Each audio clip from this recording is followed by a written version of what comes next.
Been demonstrating since last month against widespread corruption, unemployment and poor public services. The Prime Minister, Nouri al-Maliki, recently gave his ministers 100 days to improve their performance or risk being fired. Well, the leader of the Iraqi coalition has told AlJazeera that power sharing in the country is a myth. Our correspondent Raya Raghi has been talking to Iyad Alawi, whose group won the most seats in last year's parliamentary poll.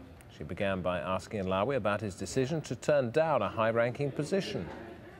Well, let me tell you, there is no power sharing. The power sharing is something that is fake. It's not true. Nothing is happening because the 9 agreements have not been fulfilled, including this National Council.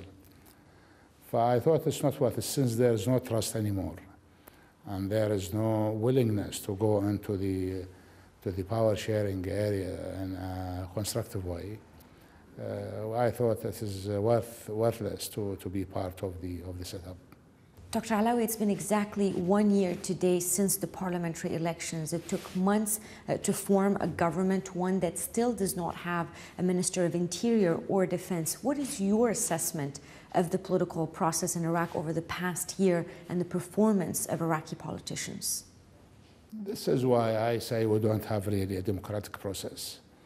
And it's a big lie if we say that we do have a democratic. We don't. And we have a political process, yes. We have a political process which is not inclusive. And we in Iraq, we want this political process to be inclusive. For really, we don't have democracy. And it's a joke that we have a democracy. And I think if we want to fool ourselves, we will say we would like to have democracy. If you call now and say, I want to support the demonstrators, you are a suspect. As what happened to the Communist Party yesterday and what happened to the Ummah Party yesterday, and what accusations have been leveled against my political group that we are supporting the demonstrators. I can't remember the article in the Constitution which calls for the right for the Iraqi people to demonstrate peacefully. What do you think of the protests across Iraq in the past few weeks, and how do you think that will affect Nouri al-Maliki's government? It's a reflection of the failure of the political groups in addressing the issues that the Iraqi people need them to be addressed, and including ourselves. We failed really in responding to the demands and desires of the Iraqi people, and we failed miserably, all of us, in getting the country moving forward. Sectarianism, politicizing religion, unemployment, no services. The third of the Iraqi people are living under the poverty line. That's why, because of this failure, and because of the failure of the government, and because of the failure of Mr. Maliki, we see the people have gone to the streets. Shia Muslims in Bahrain have been pushing for more rights there in protests directed at the Sunni royal family.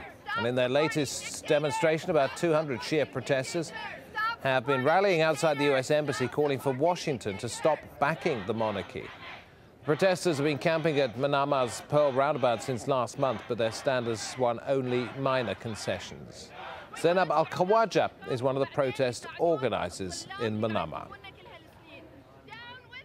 We want America not to get involved. We can overthrow this regime. We can. The people of Bahrain is strong, just like the people of Egypt. All we want is for America not to support the dictatorship in Bahrain, because people here, they're going to have to sacrifice so much more if the Americans decide to support the regime.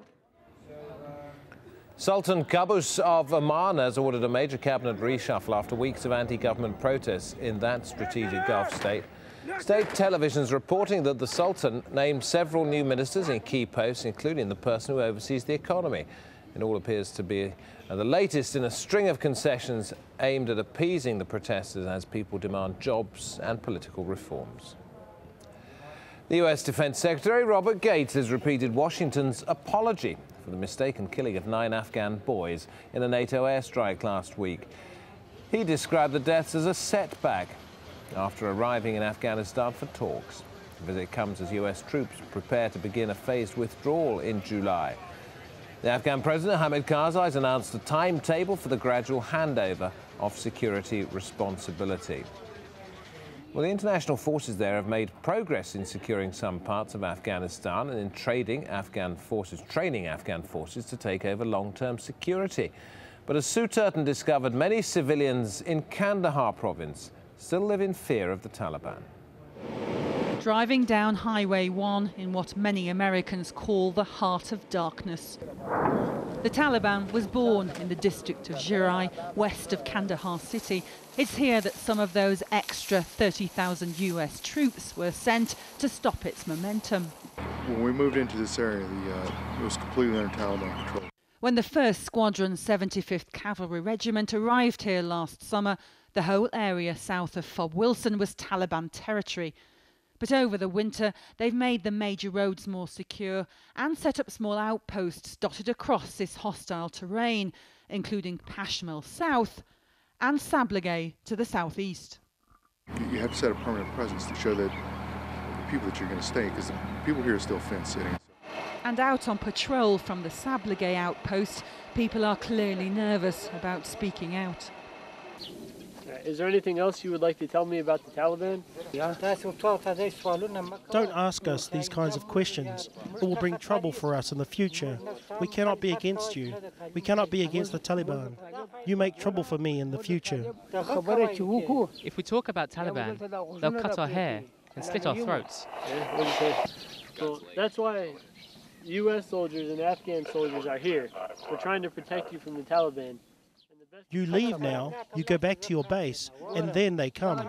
In this area, there are Taliban. You're in this village, they're in that village. You go to that village, they go to the next one. At Pashmel South the next day, a Taliban attack on a patrol just 500 metres from the base. Air support is called in. The Afghan soldiers think they've seen the fighter, but he disappears into the undergrowth. After yesterday's attack, this patrol has now been set up less than 200 metres outside of the base, because that's how close the Taliban are now getting. But that's a success than how it was just a few months ago, when they couldn't even stick their heads outside of the gate without drawing gunfire. But our gains they're not reversible. You know, this is going to be another summer or two that's going to determine what our true success is here. Success to him means holding on to these gains. To the local people, it's about backing the winning side, and they're not sure yet who that will be. Sue Turton, Al Jazeera, Kandahar. It's been 100 days since the new transitional government took charge in Somalia, and the occasion has seen pro-government forces take control of a strategic town in the west. An official says al-Shabaab fighters abandoned Luke on Monday morning without a fight. Let's hear from Abdul Karim Jama, the Somali National Government's Minister of Information, who talked to us from Mogadishu and said the international community can be reassured by the progress which has been made. We have been in office for 100 days and we have been able to accomplish a great deal more than previous governments accomplished in a few years. If you look at the